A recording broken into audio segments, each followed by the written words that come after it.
ဒီငပြောသီးကတော့ကမ္ဘာပေါ်မှာအကြီးဆုံးငပြောသီးလို့သတ်မှတ်ခံထားရတဲ့ Giant Highland Banana ပဲဖြစ်ပါတယ်ဒီငပြောသီးကိုပါပူအာနယူဂီနီတောင်တန်းဒေသရဲ့ဆိုထိုင်းနဲ့မိုးတစ်တော်တွေမှာပွားရောက်လေရှိပါတယ်ဒီငပြောသီးကဘယ်လောက်ထိကြီးလဲဆိုရင်ငပြောသီးတစ်လုံးရဲ့အရှည်က9လက်မအထိရှည်ပြီးတော့အလေးချိန်က3ကီလိုဂရမ်လောက်လေးပါတယ်လူတစ်ယောက်စားမယ်ဆိုရင်မနေ့ကောင်အောင်စားရမှာပါအသေးကကြီးသလိုအပင်ကလည်းအကြီးကြီးပါသူ့အပင်ကအမြင့်ဆုံး66ပေထိမြင့်ပြီးတော့အရွက်တွေကလည်း16ပေလောက်ရှည်ပါတယ်ငပြောသီးတစ်ခိုင်မှာအလုံး300လောက်ပါတက်ပြီးတော့တဖီးမှာတော့16လုံးကနေအလုံး20ထိပါတက်ပါတယ်တစ်ခိုင်မှာအဖီး20လောက်ပါပြီးတော့60ကီလိုဂရမ်လောက်ကိုလေးပါတယ်အဲ့ဒါကြောင့်ခူးမယ်ဆိုရင်လည်းကျွမ်းကျင်တဲ့သူတွေနဲ့ပဲခူးရပါတယ်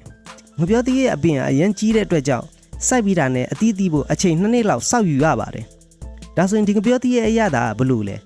ငပြောသီးကတခြားငပြောသီးလိုမျိုးအရင်ကြီးမချိုဘဲနဲ့အချိုပေါ့ပြီးတော့ကြီးကြီးလေးလေးရှိပါတယ်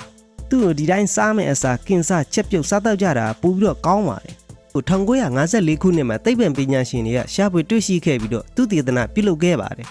အဲ့ဒီကလူတွေအတွက်အာဟာရအရန်ဖြစ်စေတဲ့ဓာတ်တွေအများကြီးပါဝင်တဲ့အတွက်ကြောင့်ပညာရှင်တွေကဆက်လက်သူတည်တနာပြုလုပ်လျက်ရှိပါတယ်